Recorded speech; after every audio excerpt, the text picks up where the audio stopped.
Northeast Ohio's #1 choice for news. Cleveland's own Fox 8 News starts now.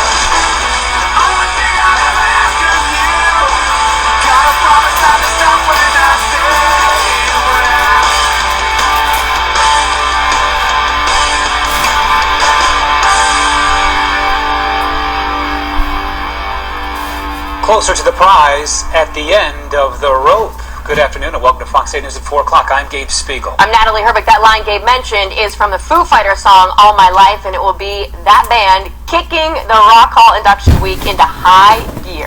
Foo Fighters concert at the House of Blues in just a few hours is one of the big events headed just ahead of the Saturday's induction ceremony. Fox 8's Alex Stokes joins us now live with much more. Oh, the weekend is here almost, and Alex. so is the line. The fun is starting. I can't wait to hear this report. So is the line, so is the excitement. This line has continued to grow steadily with excited fans, and what I love is you can see people are keeping their place in line with the Sharpie numbers on their hand. I love this, and so everybody just kind of also seeing each other again for the first time in a while as they, come together as fans of the Foo Fighters.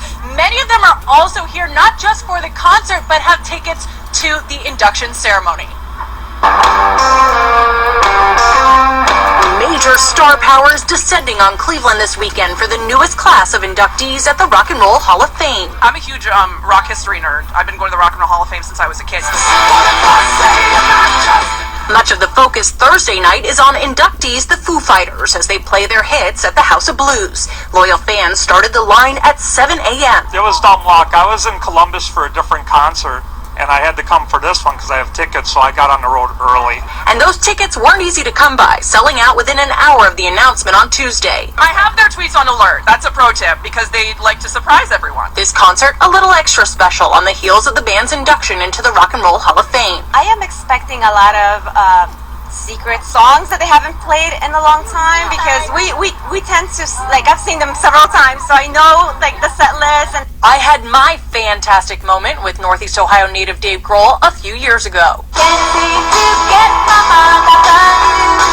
Inductees the Go-Go's are also in town. Lead singer Belinda Carlisle posting on Instagram Thursday, posing at the airport with a picture of the band. We are expecting celebrity diners. Restaurants like Marble Room and Il Venetian are ready to host the A-listers. I think it's really important just to make them feel at home.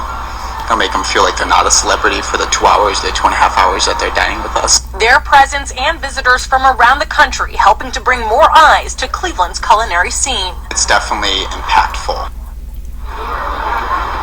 And the Go-Go's have an interview with the Rock Hall tomorrow. That will be live streamed at noon. The concert tonight starts at 8, but doors open at 6:30 p.m. And to come in, you do have to have proof of vaccination or a negative COVID test taken within 48 hours. Such an intimate setting there at the House of Blues. Any idea on what the tickets are going for? I know it's sold out in seconds, but any idea on the tickets? Any available at all tonight? There are none available. This is for real sold out on the marquee. That has been made clear. But we have this awesome group here who were able to snag those tickets within that first hour. Everybody really excited. And of course, we expect to see this line grow even bigger. It's going to be a great evening there to kick things off. Alex, thank you. She's our rock star.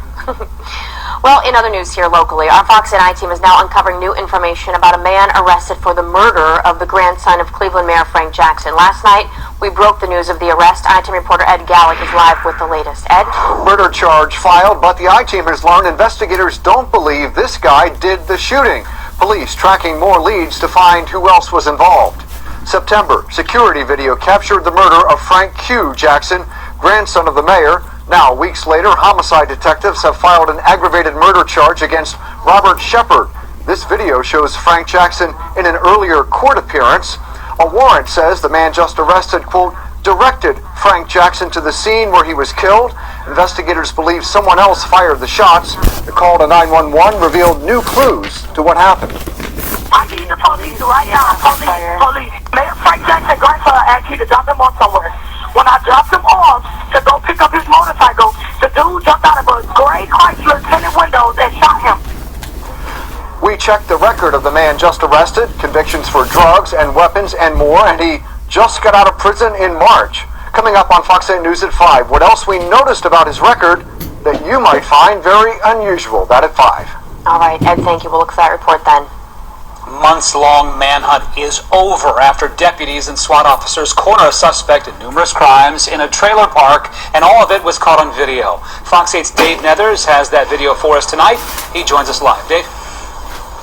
Okay, so we're in Worcester where the suspect in custody, authorities here telling us that he has been in and out of trouble since he was 12 years old. A 32-year-old Stephen Wolford Jr. has been wanted since he didn't show up for a court case in December on a felonious assault charge. That was, again, this past December. Police and sheriff's deputies attempted to arrest him last month in a stolen Jeep. That vehicle eluded them in a high-speed pursuit. It was later recovered in Canton, where another vehicle was stolen. He was pulled over yet again by Worcester police and deputies early Tuesday, leading them on another chase. Authorities later on Tuesday surrounding a mobile home outside Worcester, and after a 5-hour standoff involving the Highway Patrol SWAT team, he finally surrendered. We're glad we didn't have to hurt you. I was debating. When asked about what made him change his mind, he indicated that he did not want to see any harm come to the dogs that were inside the residence. Well, investigators from multiple jurisdictions are Richmond, Doylestown, here in Worcester and elsewhere are comparing notes now, trying to see if he may be responsible for crimes there. Wolford being held on the fail to appear warrant from the felonious assault charge in December, and additional charges are expected. Dave Nethers live there in Wayne County. Thanks, Dave. Well, authorities in Ashland County are trying to identify a driver who crashed into an Amish buggy last night and then fled the scene of that accident. Fox 8 News reporter Jack Shea joining us with that story. Jack? Natalie, it is the latest in a series of buggy accidents, prompting the launch of a new driver safety campaign. 911, what's the location of your emergency? There's an Amish buggy flipped over. It's right at 250 and 1302. Okay. They're down in the hill and they're yelling help. 8 p.m. Wednesday, an Amish buggy is traveling south on U.S. Route 42 in Ashland when it is struck by a vehicle turning onto 42 from the Route 250 bypass. An Amish man was ejected from the buggy and suffered a head injury. His 8-year-old daughter was also injured. The 2 victims were taken by Life Squad to the UH Samaritan Medical Center in Ashland. Their horse was treated at the scene. Investigators believe the hit-and-run vehicle is an older model red Chevy Blazer or S10. They say it would have heavy front-end damage and possibly damage to the tires. Wednesday's accident is the 14th crash involving Amish buggy in Ashland County so far this year. The Sheriff's Office, the State Highway Patrol, and ODOT had now launched a campaign to remind drivers to be alert when sharing the road with the Amish. We're trying to just get the distracted driver. Pay attention to what you're doing. Get your cell phones out of your hands. We got to do something to slow people down, be aware of what's going on, and watch the driving. Save lives. Now, anyone with information about the driver who fled the scene last night is asked to call authorities in Ashland County. Reporting live from the newsroom, Jack Shea, Fox 8 News.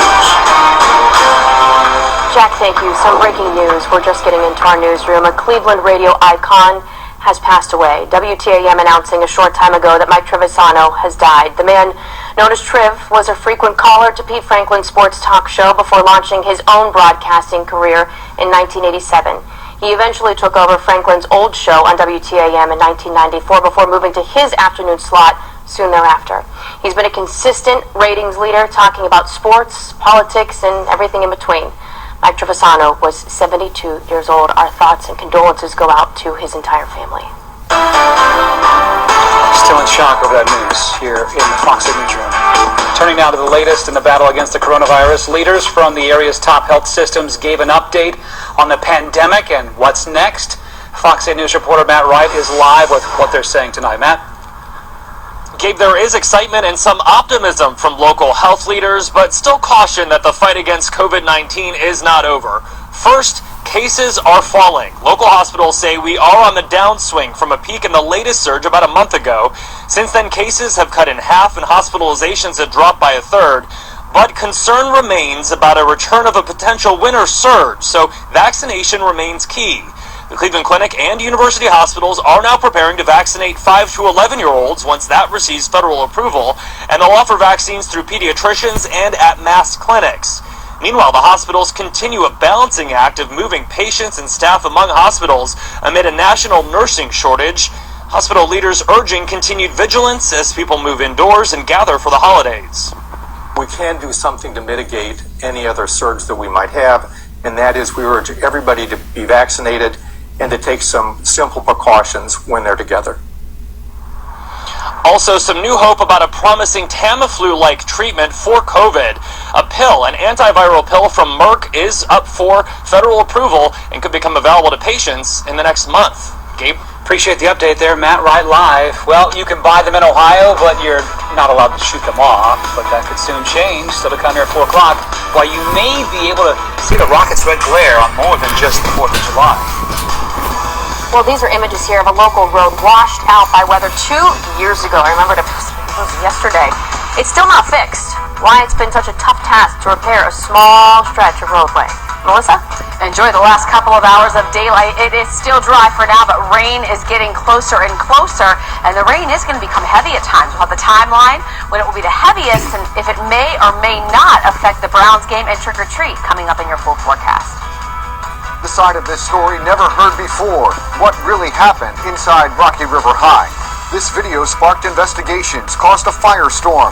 Teachers talking about an explicit picture of a female student.